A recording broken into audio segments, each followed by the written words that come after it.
Well, hello, everybody. I hope everybody is ready for another exciting lecture by Dr. Ronald J. Brown. Our topic for today is the future of Europe. Every time you open the newspaper these days, it's Brexit here, it is the oil crisis, massive migration, the European unification movement, expansion of NATO.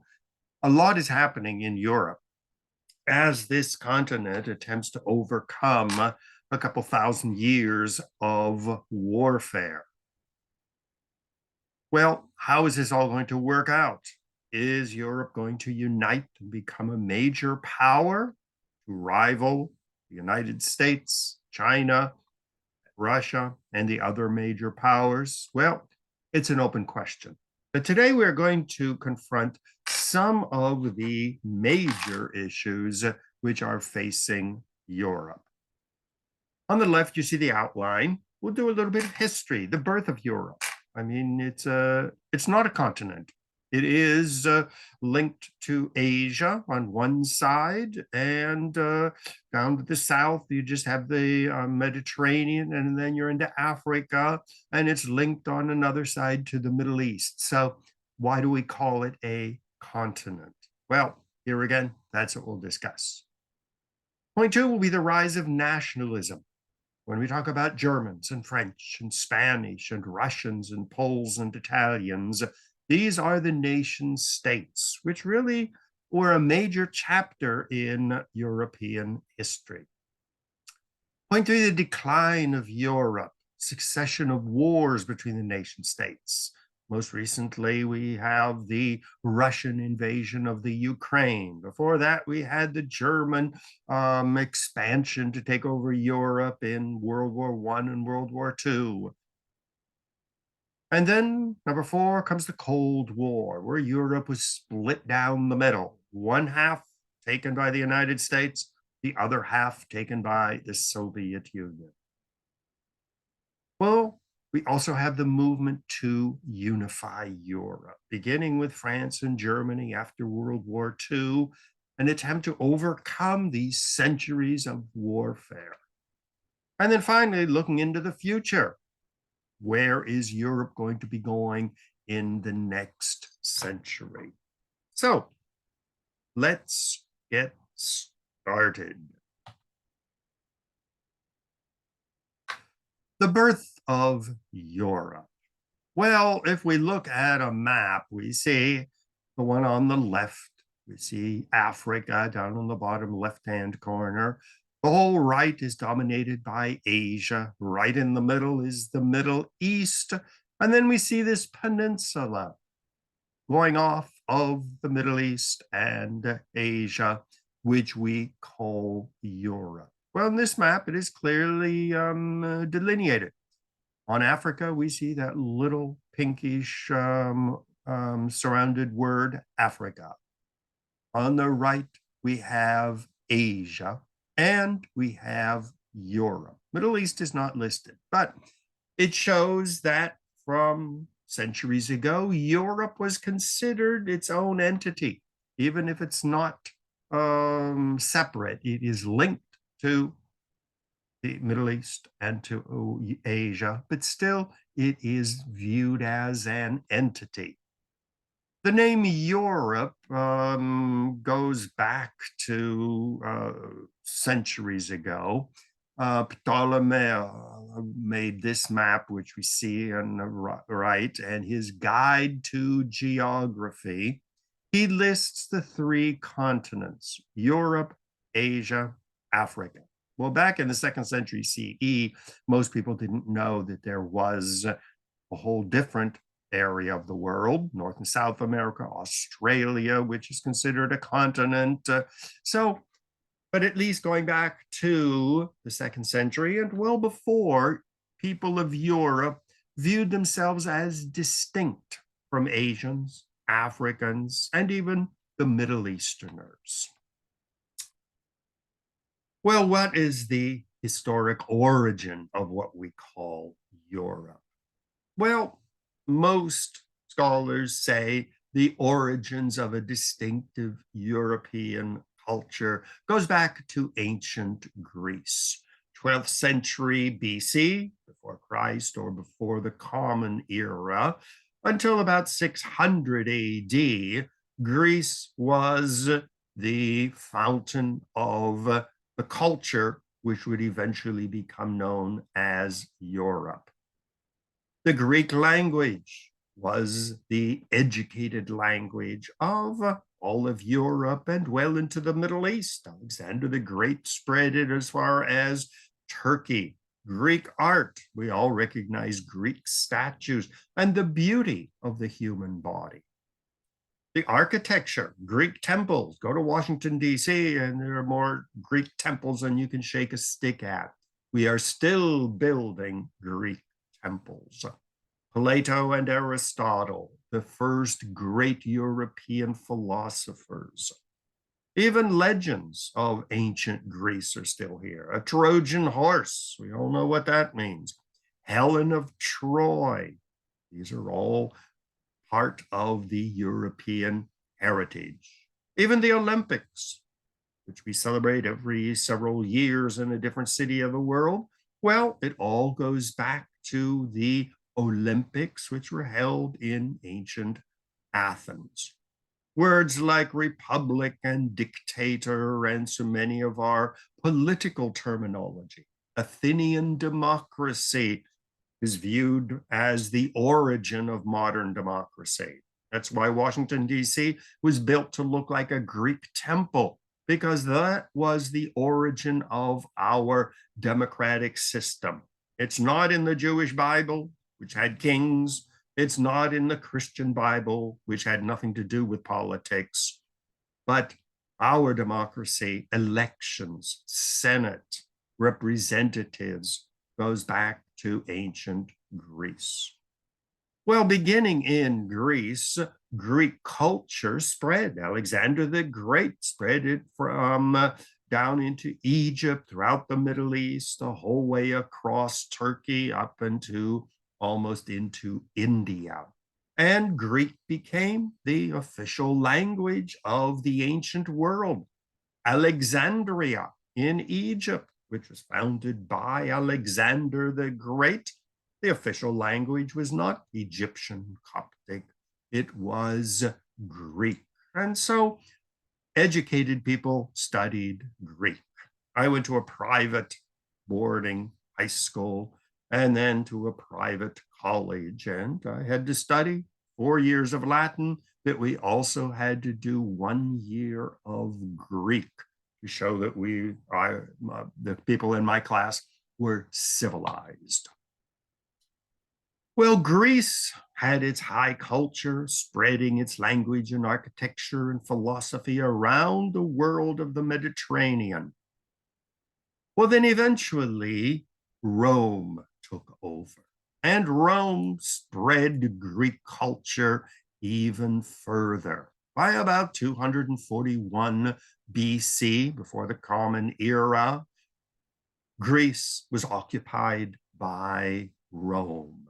Well, of course, the Italians, the Romans, still studied Greek. That was the language of a sophisticated, educated, cosmopolitan person. And so was Greek architecture, philosophy, art, music, literature, which in a way civilized the wild Italians and helped them build the Roman Empire.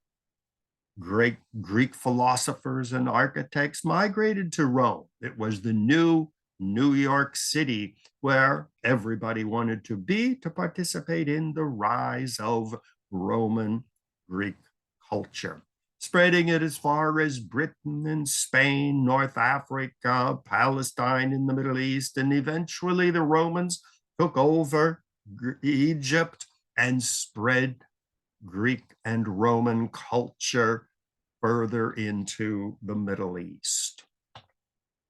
So Greek culture was the culture of the Roman Empire.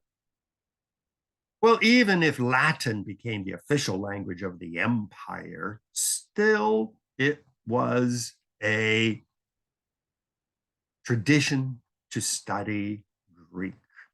And so Greek culture spread with the Roman Empire. Politics, the Roman Republic was modeled after that of Athens. The Romans made copies of the great Greek statues. They studied, even if they studied them in Latin, they still studied them, the literature of the Greek Empire. The Roman Empire spread this new Latin Greek culture up into Germany, to Britain. In fact, this idea of the Roman Empire still remains with us. In Germany, you had the Kaiser. In Russia, you had the Tsar, all variations on the word Caesar. But the Romans added something. They took Greek architecture, but they invented a new element, and this was the dome. So when you go and you see the Capitol building in Washington, you see the front, the facade, is a classical Greek temple. But on top of it is a dome. So Roman engineers just took the Greek architecture and further developed. So for the first time under the Roman Empire, we had the bulk of Western Europe united into one empire. From Britain, Portugal, the whole way over to Turkey, and even into Germany, Austria, and Switzerland, there was one common identity. It was a Roman Empire, the Latin language. Every university in Europe in the Middle Ages and even earlier in the Roman Republic used Latin. And so you had the rise of a unified idea of a European culture, politically united in Rome, but culturally united with Greece. Well, the legacy of this great empire continues until today. Americans view themselves as the heir to the Roman Empire. Bottom on the left, we see George Washington wearing a Roman toga. People say that America is the new Roman Empire, but also warns us, remember, every empire rises and falls. The bottom on the right, we see the Capitol building, Greek columns on all sides, and then the Roman dome on top of it. Even those who don't like Donald Trump consider him a dictator, but even he views himself as a modern Roman emperor, desperate to return to power. Well, of course, the barbarians started invading Europe, mainly Germans from the far north and Hungarians, the Magyars from Central Asia. Attila the Hun constantly was attacking, and the Roman Empire gradually declined. Rome was destroyed and sacked and burned by many barbarian kings and warlords. Well, in the year 768, the Pope in Rome, who considered himself the leader of Rome, decided that it was time to try to reestablish another empire and once again reunite Europe as it had been united under the Roman Empire. So the Pope crowned Charlemagne, Charles the Great, as the new Roman emperor. And he salvaged what he could of Europe, defeating the barbarians. And as you can see on the map on the right, uniting what is today Holland, Belgium, huge chunks of Germany, Austria, with what is today France and down even crossing into Italy and Spain. Once again, trying to unite Europe once again, this time not as a pagan Roman Empire, but the Holy Roman Empire. Well, this attempt to unite Europe again gradually failed when Charlemagne died. His empire, as you can see from the little map on the upper right, was divided between some of his sons. Lothar got an area in the middle. Charles got what is today most of modern France. And Louis got what is today Germany, Switzerland, and Austria. But still, the memory of a united Europe remained. Even under the empire of Charlemagne, even though you had Germans and what modern day French and Belgians and Dutch and everybody else, still the official language of this empire was Latin. Even when you look at the picture on the left of Charlemagne, it's not written in French or German. They were only evolving as languages. It was written in Latin. Carolus Magnus, meaning Charles the Great in Latin. Well, the Holy Roman Empire attempted to unite what today became the Germans and the French, the Italians, the Swiss, the Austrians, the Dutch, and the Belgians. And sometimes it succeeded, sometimes it was a little bit stronger, sometimes it almost fell apart in the years of the Holy Roman Empire for 1,000 years, from 800 to 1806. Well, the one factor which united this Holy Roman Empire was the Catholic Church. Christianity spread from Palestine after the death of Jesus. People like Paul and John spread Christianity around the old Roman Empire. Well, gradually, Christianity became the official religion of the Holy Roman Empire, and Spain, Portugal, France, large parts of Britain, Germany, Italy, gradually became Catholic and were ruled by very strong popes in Rome, who saw themselves as recreating the Roman Empire. That's why the church that the popes founded was called the Roman Catholic Church. Once again, hearkening back to the Roman Empire. The common language of this empire was Latin. Sort of like today, where I taught for a year in Budapest, I taught for almost a year in Moscow, taught for years in Israel, in Switzerland, all over the place. And the official language of education these days is English. You want to be a successful scientist or a politician or a writer, English is the universal language. Well, back in the Middle Ages and under the Holy Roman Empire, Latin was the official language. You could study at the University of Cambridge for a year, then you could go to the University of Krakow in Poland or the University of Budapest or to Italy or go down to the University of Salamanca in Spain. The official language of education was Latin. It was a wonderful time to be a student because you could go from country to country and everybody was teaching in English. Some of these ancient universities still exist. We see universities going back in Italy to the 1200s, Bologna, the year 1088, going up to Cambridge in 1281. So, once again, this dream of a united Europe from Portugal to Russia and down to Turkey and up to Scandinavia remained a dream of the Europeans.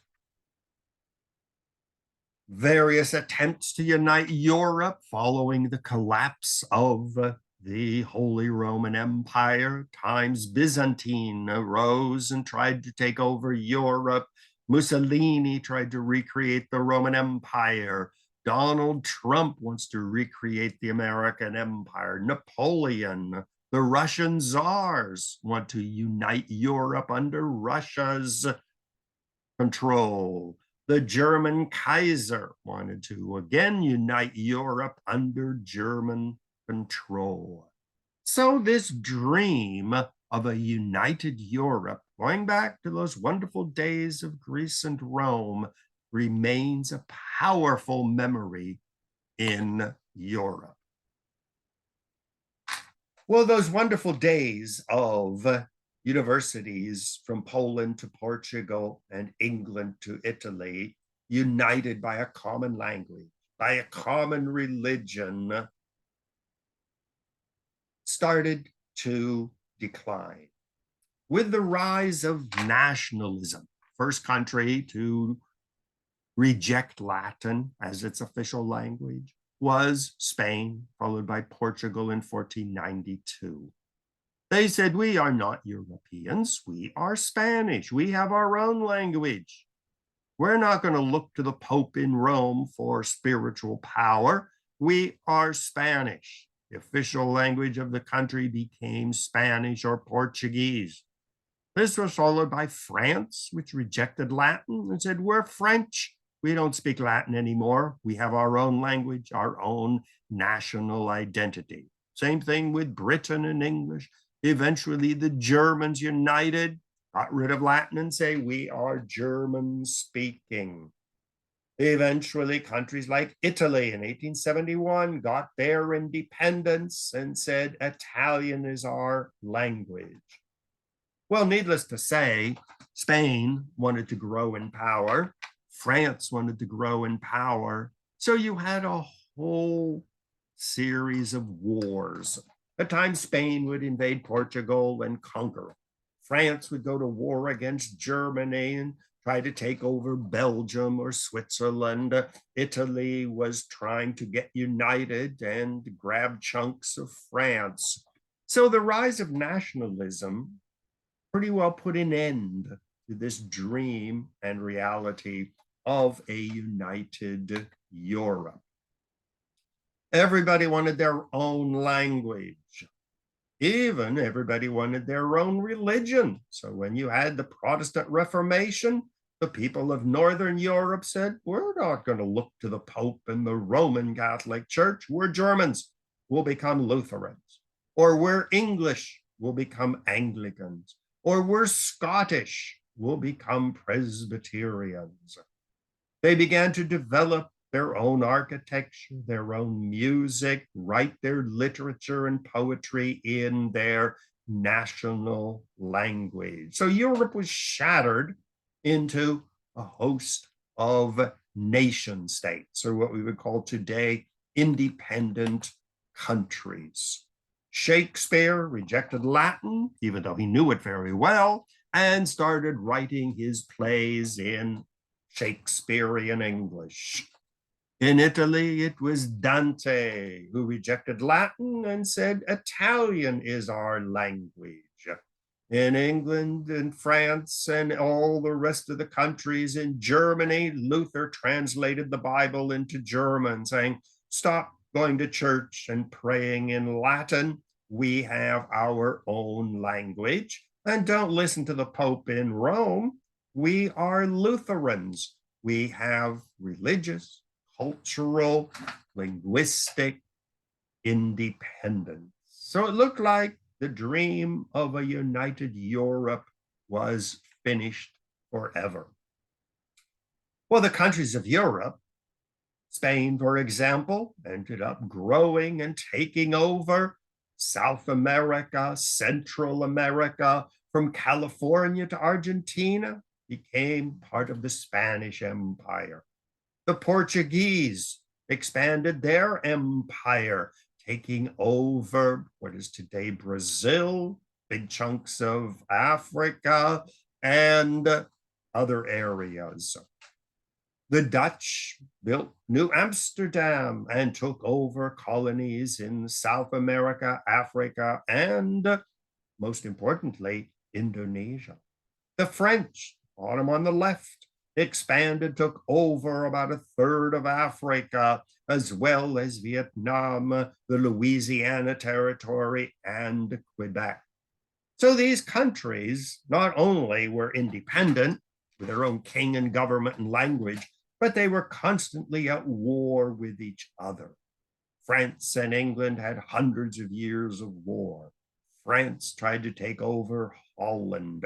Spain took over Portugal and took its colonies. So every country was independent. It was at war. Forget United Europe. Now, a lot of people refer to this as the golden age of Europe, when Amsterdam had its great empire and it was the richest country in the world in the 1600s. Paris became the capital of a global empire in Pacific, in South Asia, in Africa, and in North America. Paris was considered the climax of independent French culture, beauty, enlightenment. Eventually, Germany and Italy joined in the race, grabbing colonies, building their beautiful boulevards and palaces in Berlin and in Rome. So this is considered the golden age of Europe, but Europe not as a united entity, but Europe as a host of small countries which were very successful in building world empires and becoming rich. Wars were everywhere. Louis XIV, the Kaiser of Germany, Victoria in England, they wanted to make their capital cities the most beautiful cities in the world. At the bottom, you see the Palace of Versailles, built by the French kings to show the glory of France. Once again, forgetting that they were all Europeans, but emphasizing their difference from their neighbors. The Industrial Revolution turned England and Belgium and Holland into economic powerhouses filled with industry. Well, they're not just making trains and textiles and things, but these countries had huge armies and they were trying to take over their neighbors. When France got strong under Napoleon, it tried to take over all of Europe. When Germany got strong in World War I, it tried to take over all of Europe. Spain tried to keep its colonies in Belgium and Holland and northern France. So industrialization only increased the bloodiness of the wars between the European nation states. Every country said, we are not Europeans, we are French, we are Germans, we are Italians, we are Dutch, we are English, or we are Swedes. Every country wanted its own national musicians, its own great painters, its own scientific inventions, its own literature, and its own beautiful capital city. So the competition became bloodthirsty with the industrialization and the power of the nation states. Well, this cycle of wars between nation states, which began with the unification of Spain, only got worse. In World War I, it was no longer armies marching around, but they had the first airplanes, the first tanks, poison gas developed by scientists. And so in World War I, millions of people were killed. Entire cities were leveled as countries from France and England, the whole way to Russia and Turkey, battled for control of Europe. Well, as we all know, after World War I, Germany, the Austrian Empire, and Russia were literally destroyed. Russia collapsed and became a communist country. Germany lost the war. Large areas were given to Poland. It was disarmed. Austria collapsed and became 7 or 8 independent little countries, each one wanting to prove its difference, arming themselves for the next war. Well, all of these wars were taking their toll. I mean, look at the graph on the right. Then in 1970, since 1970, the power, the economic might of Europe was declining, and it continues to decline because Europe had suffered not only World War I, but an even worse war in World War II. And so gradually the countries were getting exhausted by war. Well, following World War I, there were 3 major powers that emerged: Great Britain, France, and the United States. Well, Theodore Roosevelt pretty well ran the Americas and was a powerful force in Europe as well. France and Britain did everything they could to humiliate and destroy Germany, taking entire industries, transferring them to France. Well, the war was bloody, and it took decades for Europe to rebuild its cities and its industries following World War I. Well, what came next was the Second World War, which was even more bloody. Once again, England, France, Germany, Italy, everybody, including Russia, was involved in this bloody war. Here again, the question was, who was going to dominate Europe? Was it going to be England or France or Germany or Russia or the United States? Well, the Second World War was even worse than the first as far as destruction was concerned. New airplanes bombed the cities from Britain and France and Italy and Russia, tanks, every type of modern weapon. In fact, many people say that First World War and the Second World War were nothing more than Europeans committing suicide, constantly going to war. And the idea of being all Europeans had been totally forgotten.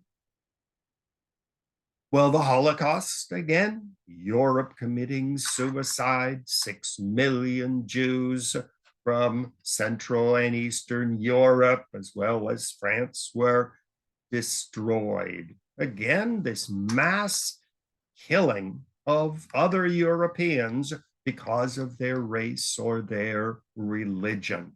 Again, another stab in the dying body of Europe. Well, things didn't get too much better after World War II, when FDR and Stalin basically divided Europe,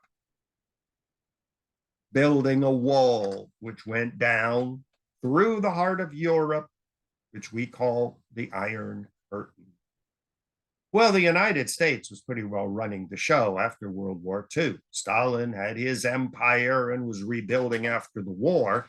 The United States emerged as the richest country on the face of the earth, producing the baby boom generation, like me. I was born in 1949. Right after the war, my mother kept having babies because the United States was so rich, the richest country in the world. Well, Europe was in decline. It had been ravaged by World War II.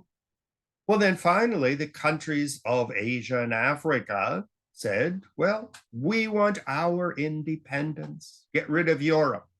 Countries of Africa, the green looking countries there, declared independence, and France had no choice but to give them independence. They tried to keep hold of Algeria and Vietnam, but eventually the French were forced out. England was forced to give up its African empire. India, Pakistan, Burma, Malaysia got its independence. Spain lost the last of its colonies, Portugal as well. And so the age of European greatness was declining. The United States dominated half of Europe and the Soviet Union the other half. Well, the Europeans realized that they had to do something and to avoid still a third world war. Because if the United States and the Soviet Union went to war, the main battlefield would be Europe. Look at the map on the right, you see the red countries, East Germany, Poland, Czechoslovakia, Hungary, Romania, Bulgaria, and the Soviet Union, the USSR on one side, and the other blue countries were dominated by the United States, with American troops scattered all over them. So following the war, the United States encouraged the Europeans to join with the United States and establish NATO. And this was a military organization. The communist countries, the red countries, formed the Warsaw Pact. The blue countries, with the United States and Canada and Turkey, formed the NATO organization. England was part of it under Charles de Gaulle.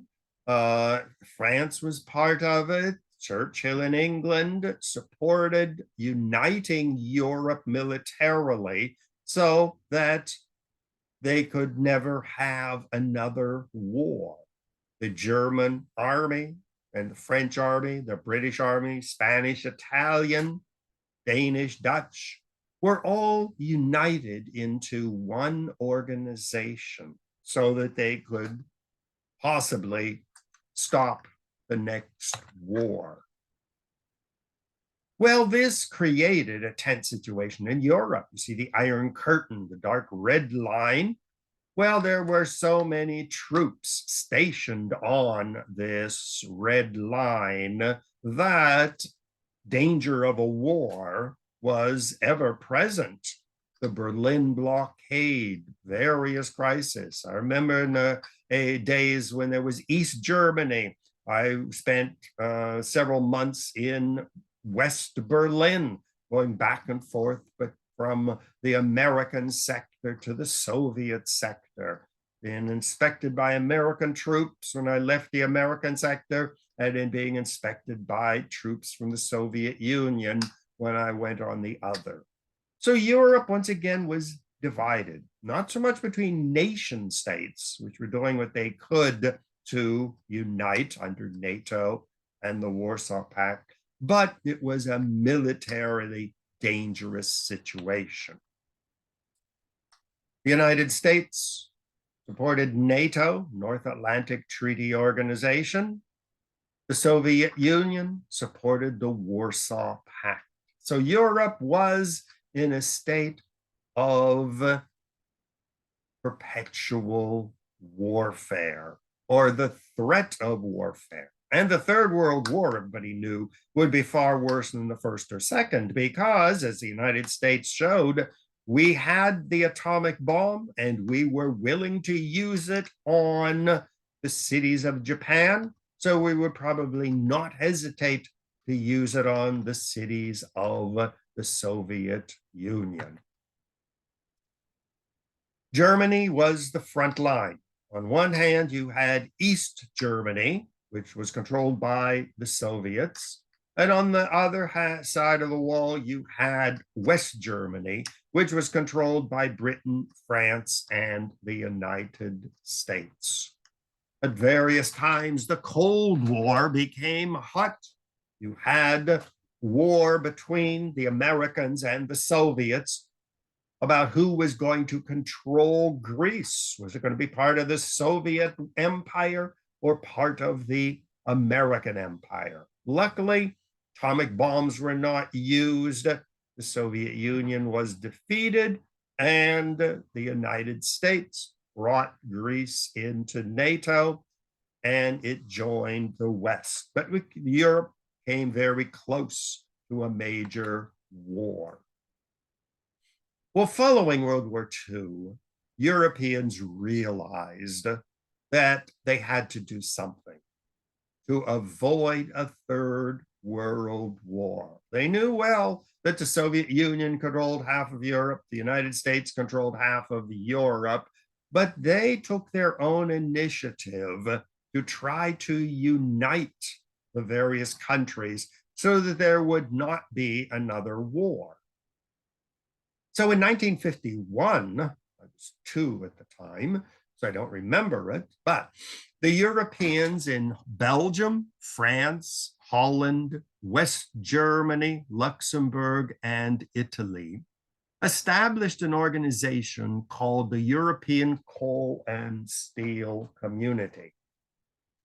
You look at the map on the right, you see the border between France and Germany with Belgium and Luxembourg.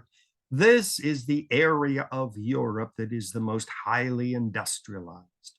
Coal was the main source of fuel at the time. Iron and steel mines were located in this area. So on both sides of the border was the industrial heart of Europe. And so what the countries did was they formed an organization to control the coal and the steel industries on both sides of the border, so that France and Germany would not be able to create the tanks and the airplanes and the mines and the poison gas that they would need for another war. So this is the first step trying to reunite Europe. Well, some people talked about the going back to the Roman Empire, going back to the age before the nation state tore Europe apart. Gradually, the European economic community grew from just France, Germany, and the middle countries, but gradually it started expanding. Spain and Portugal joined. Eventually, Greece joined, and even East Germany started joining. By 1993, the Soviet Union had collapsed. So the European Union started growing into the countries that were formerly part of the Soviet Empire. Estonia, Latvia, Lithuania, Poland, Czechs, Slovaks, Hungarians, and eventually Romanians, Greeks, Serbs, Albanians, Slovenians joined the European Union. Once again, trying to recreate a united Europe. Even Great Britain joined in this European Union. And so it was not just economic to make it impossible for the countries to go to war militarily, but it was also cultural, a European Union where the laws would gradually become the same, where people could live in one country and go to the other and get a job. And lurking in their minds was recreating a united Europe as it had existed under the Roman Empire and again under the Holy Roman Empire.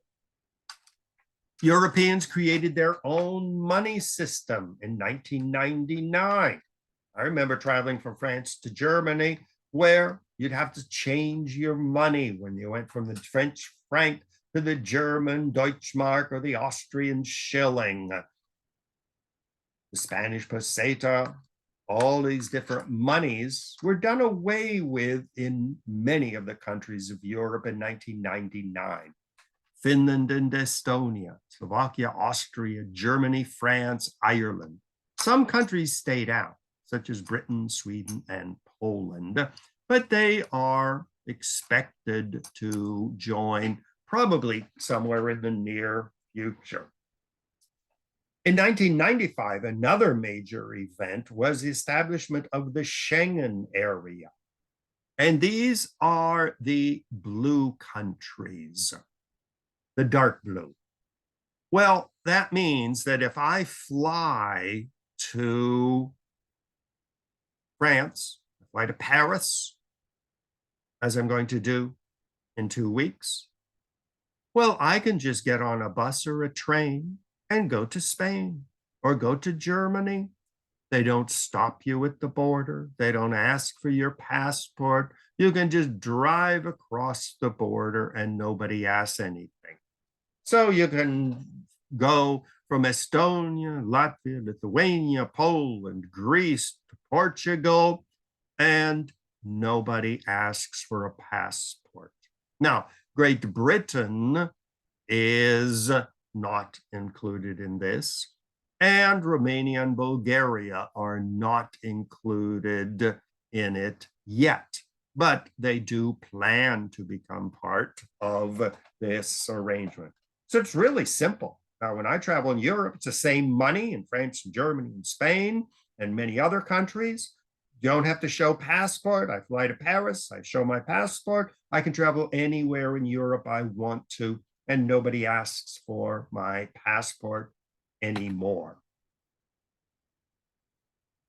Well, as Europe was getting organized, militarily, economically, culturally, legally, the United States under Donald Trump started his campaign of saying, make America great again. Get out of Europe. We don't need Europe. We don't need the rest of the world. We don't need China. We don't want Muslims and blacks and Jews in our country. We want it to be a nice white Christian country. So Donald Trump became very focused on making America great. And so the Europeans said, well, we can't rely on the United States anymore, even NATO, where the United States would be required to come to the aid of the European countries if they were invaded. Donald Trump said, no, you're on your own, do your own thing. Well, this came as a shock to Europeans, but they responded, realizing you can't rely on the United States anymore. Well, Donald Trump came and went. Now it's Biden who's trying to convince the Europeans, you can rely on us. We are part of the same North Atlantic community. But more and more Europeans are saying, we can't rely on anybody. We can only rely on ourselves. So Europe is staggering into the 21st century. Fall of the Soviet Empire opened up a huge area for European expansion. And people have been writing, what is going to be the world of the 21st century? Even Arthur C. Clarke, the great sci-fi writer, was fascinated by the beginning of the 2000s. And his book, July 20th, 2019, was his attempt from a scientific viewpoint to say, what was life going to be like in the new millennium? Many books, such as the one on the right, 21 Trends for the 21st Centuries. Out of the trenches and into the future. Maybe it's time for Europe to stop its cycle of wars, which have been going on for thousands of years, and step into a new, bright future. Well, the European Union is expanding. More countries are joining. Eventually, other countries will join, Turkey possibly. Europe tried to get the Ukraine into its organizations, but the Russians said no. And when Joseph Biden insisted on trying to get the Ukraine into Western Europe, the Russians responded by invading the Ukraine. So as I speak, what is happening in the Ukraine is a question of, will Europe further expand into the former Soviet Union, or will Russia bounce back and create another Iron Curtain? But Europe is gradually trying to expand. United Kingdom, Great Britain left the European community, wants to go its own way. So European expansion is advancing, but it is a troubled situation. The rise of China, the reestablishment of Russia as a major power, the attitude of the United States, going from one extreme with Donald Trump to the opposite extreme with Joseph Biden, really is a crisis for Europe, but it sticks true to its path to try to unite as it was back in the age of the Roman Empire. The Eurozone is expanding. Schengen area is expanding, bringing in other countries and gradually making Europe united with one money and with one immigration office. The big questions facing Europe today are the Ukraine, where you see in green, and on the right of the picture, you see the Republic of Georgia, Armenia, and Azerbaijan. Joseph Biden tried to get the Republic of Georgia into its American orbit. The Russians invaded and basically took a third of the country. Joseph Biden tried to get the Ukraine into Europe. The Russians responded by invading that country. So once again, the expansion of Europe is being challenged by the Russians. The bottom, you see the Turkey, light blue, trying to get into Europe, but yet there's some reluctance. It's a Muslim country. And under Erdogan is becoming more and more Muslim. So the question is what to do with Turkey. Should it be allowed into Europe? Well, only a small group of people believe that now. It is part of the Middle East, deeply involved in wars in Syria and Iraq. And many people say that it is not really a good candidate for joining what is predominantly Christian Europe. So the expansion of Europe, the reestablishment of the Europe is a big question in the future. Will it continue to expand? Will it bring in countries like Norway and Ukraine, expand into the Caucasus? It's a big open question. Joseph Biden firmly believes in united Europe. Donald Trump said, Europeans, go your own way, do your own thing. We're not interested.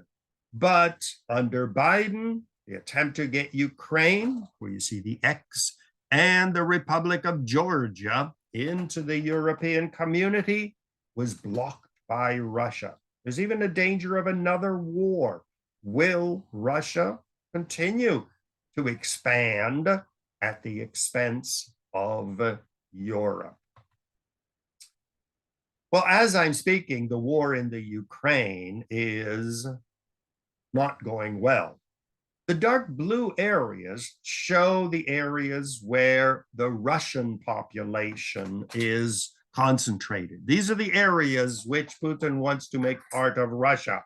The very bottom, where you see 58.3, that's the Crimean Peninsula.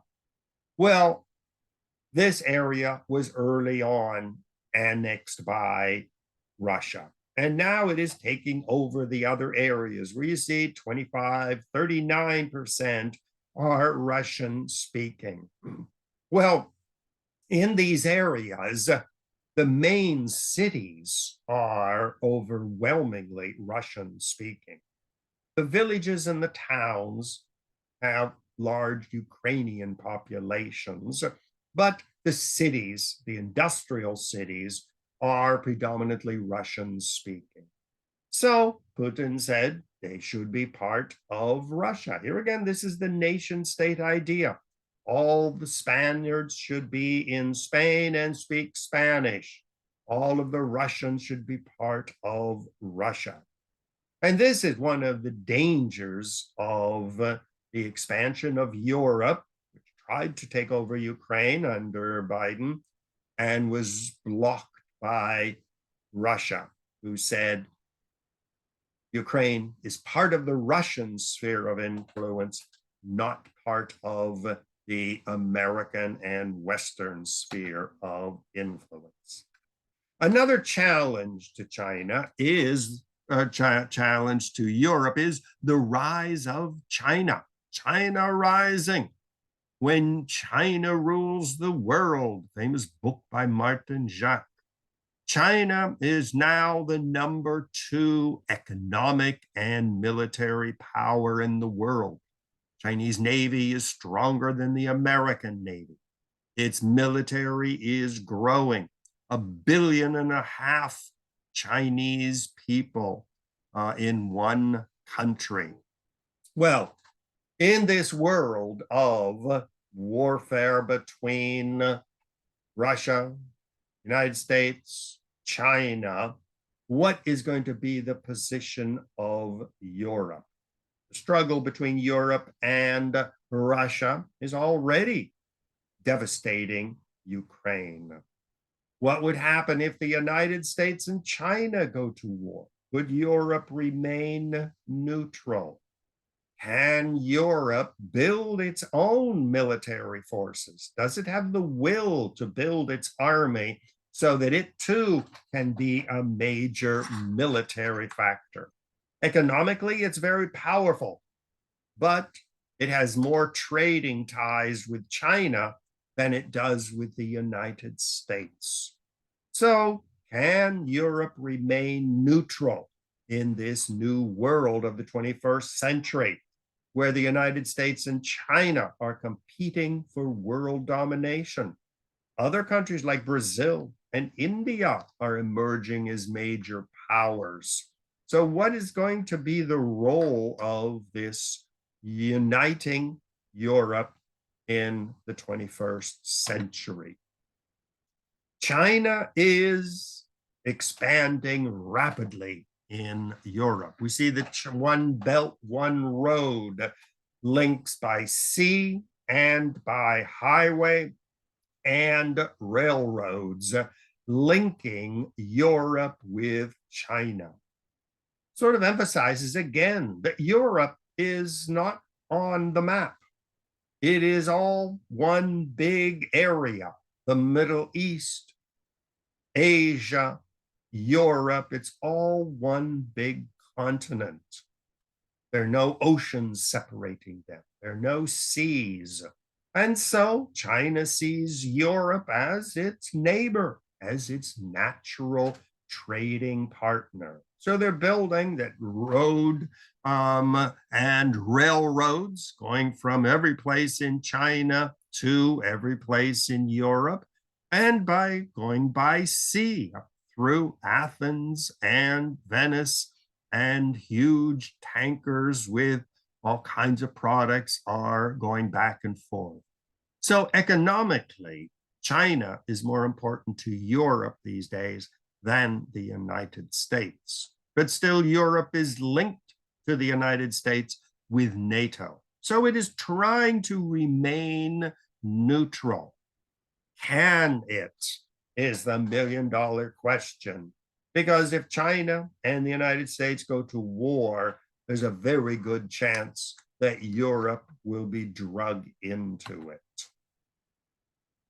Another challenge facing Europe is what many people view as the threat of Muslim immigration. Muslims from North Africa, from Turkey, are migrating by the millions to Europe. In the Middle East and in North Africa, wars, global warming, droughts, gangs, violence are forcing millions to take to small boats and cross the Mediterranean. Look at the picture on the bottom on the left, Morocco and Spain. I remember crossing by boat from Spain, Gibraltar to Morocco. You could go across that area in a small motorboat in an hour. From Libya and Algeria, people grab boats and they just go across to Sicily, to islands in Greece, or to Spain. In fact, when I was in London last summer, there were so many Muslims in the city that many people start calling London Londonistan, because they say it's no longer an English city, it is an Arab city. Well, migration is a major challenge for Europe. On one hand, the Europeans need young, able-bodied workers because Europeans, like Americans, are not having babies anymore. My mother had 8 babies. Well, most of my brothers and sisters have either none, 1, or 2. There's one sister who has 4, I believe. That is the exception. So the United States faces the same thing. All these Mexicans and Central Americans trying to get across the border. Well, visit any construction site in New York City, and 90% of the physical laborers are immigrants, whether they're legal or illegal, from Mexico and Central America. Go to the hospital. 90% of the nurses are going to be from the Philippines. All the receptionists are going to be Hispanic. My doctor, the last time I went, is from Egypt. His associate is an immigrant from Greece. So, in one hand, the Europeans are fearful of all these Muslims and Africans moving into their countries. But on the other hand, they need them because Europeans are not having babies. When you look at the statistics of population growth in Europe, the white Europeans are not having babies.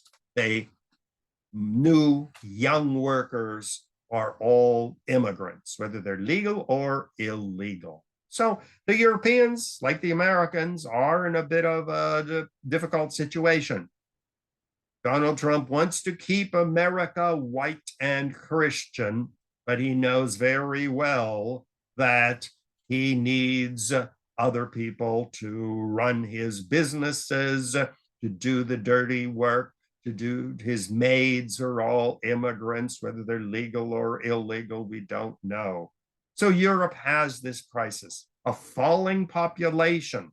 In fact, the country in Europe that has the lowest birth rate is Poland, Catholic Poland, where abortion and the pill are either illegal or discouraged, but yet these countries have a declining birth rate. So they need immigrants, but they resent immigrants. Another issue that Europe is dealing with is after World War II, there was a big movement to put war and nationalism behind, become Europeans, unite Germans and French and Spanish and Poles and Italians and even British, unite them to build a strong, united, prosperous Europe. Well, recently, there have been many people who are saying, we don't want to be European again. We want to be French or Russian or German or Hungarians. Putin in Russia, make Russia great again, not Europe. The alternative for Deutschland In Germany, saying Germany first and foremost. No more African and Muslim immigrants. Germany for the Germans. Marine Le Pen in France. The title of that book is Remettre la France en ordre. Get France back in order. Make it white, blonde, Christian, and not African or Muslim or Jewish. Make it white Catholic France again. On the right, Viktor Orban in Hungary. Hungary has one of the lowest birth rates along with Poland. Hungary needs immigrants. But Viktor Orban says no. Well, who's going to clean his garbage? Who's going to clean his apartment? Who's going to run his hospitals and grocery stores? But it is, again, defend Hungarian independence. And Britain has left the European community, what we call the Brexit.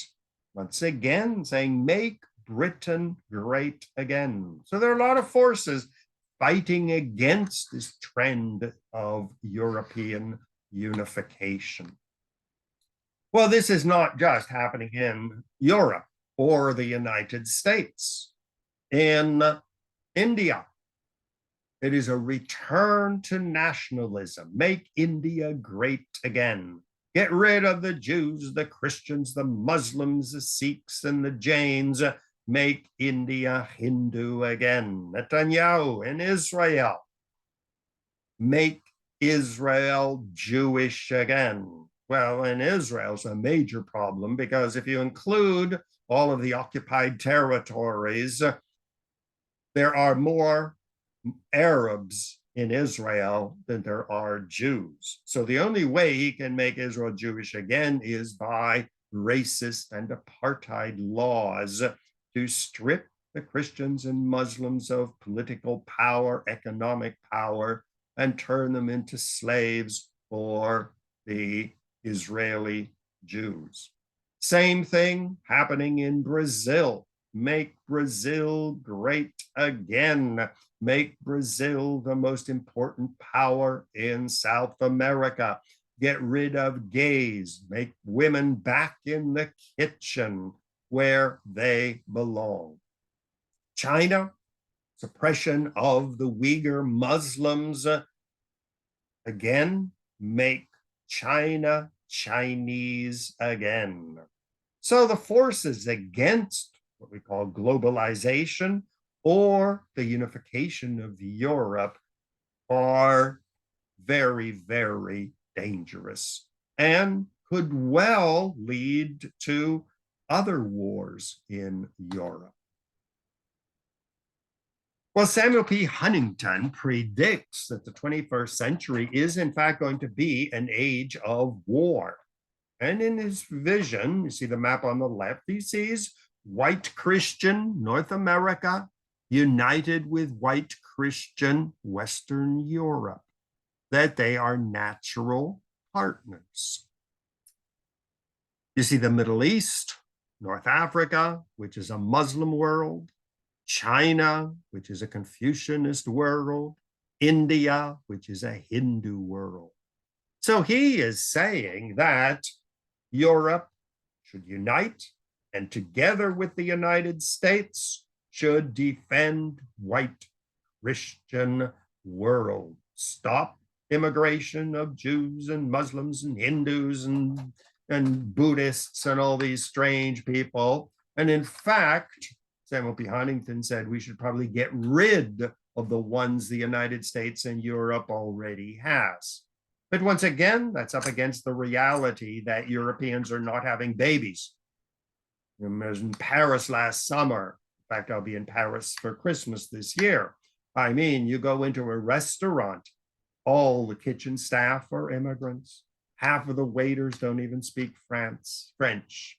When I was in Berlin 2 years ago, there was a big brouhaha in the press because Germans were complaining when they go to a German restaurant in Berlin, The waiter comes up and immediately says, "May I help you?" Because the waiters are not even bothering to learn French or German. So this, according to Samuel P. Huntington, is going to lead to a clash of civilizations. 21st century is going to be an age of war. Well, is Europe going to be able to survive in this age of holy wars in the future?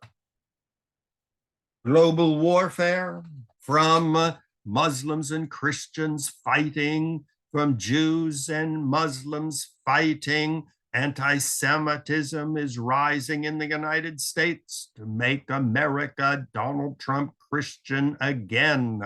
In India, Time magazine, the face of Buddhist terrorism. So 21st century is going to be, according to Samuel P. Huntington, an age of wars, and we see them happening now as I speak in Ethiopia, in Sudan, in Israel, Palestine, in China with the Uyghurs, in India against the Muslims and the Christians. So holy war is going to happen.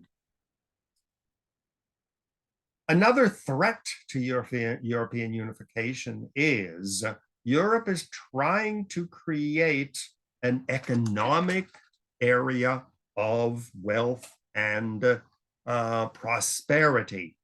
But even areas like Europe are starting to fade in importance because we have globalization. Europe cannot exist without oil and gas from Russia. It cannot exist without the factories of China filling the grocery stores and department stores of Europe. Europe cannot exist without the tropical fruits. Europe cannot exist without the millions of refugees and immigrants that keep their economies functioning. So, is Europe ever going to emerge as a major world power, able to stand up to the United States and China and India and Brazil? Or will it always be a battleground for other powers? Donald Trump is considered a threat to Europe. Once again, make America great again. Keep America great. Well, he basically told Europeans, you're on your own, and they responded pretty well. Then Joseph Biden came in and drugged the Europeans into the war in Ukraine.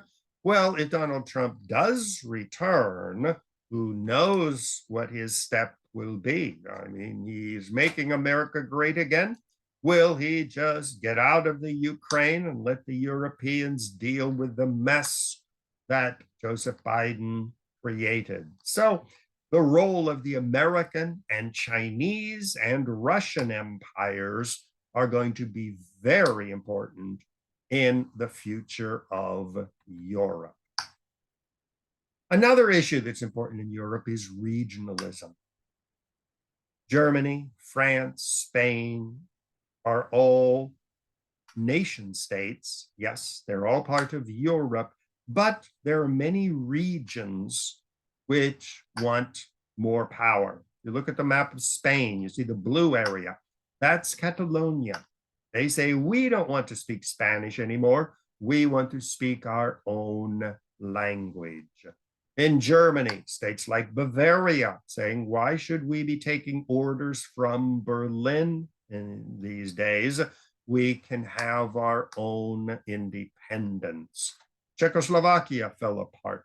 Yugoslavia fell apart and were created by a host of regionalism. Scotland wants to leave Great Britain and become an independent country.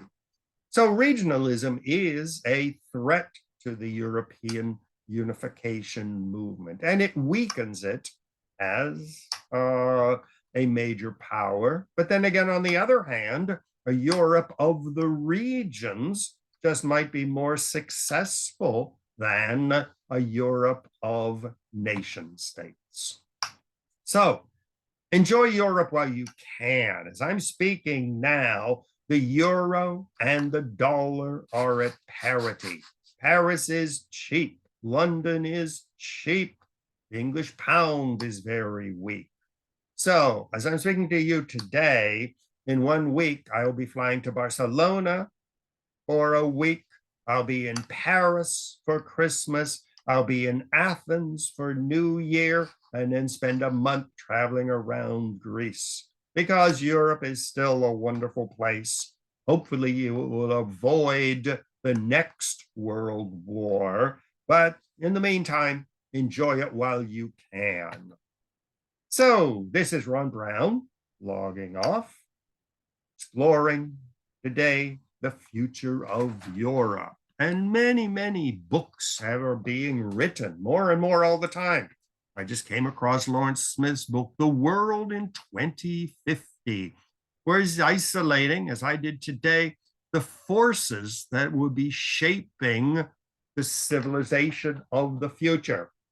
I concentrated on Europe and the crises it will go through as it enters the next century. But that's me on the right. I was in Metz, which is in Alsace-Lorraine, where my great-grandfather's family came from. And that was one of the battlefields, historic battlefields between Germany and France in 2 world wars, actually 3 wars, if you consider the Franco-Prussian War, going back and forth between Germany and France. So hopefully Europeans will be able to avoid the next world war. So thank you very much for joining me today. If you have any comments, feel free to send me an email at ronbrownmedia@gmail.com. Always interested in feedback. So hope to see you sometime in the future. Have a great day. Bye-bye.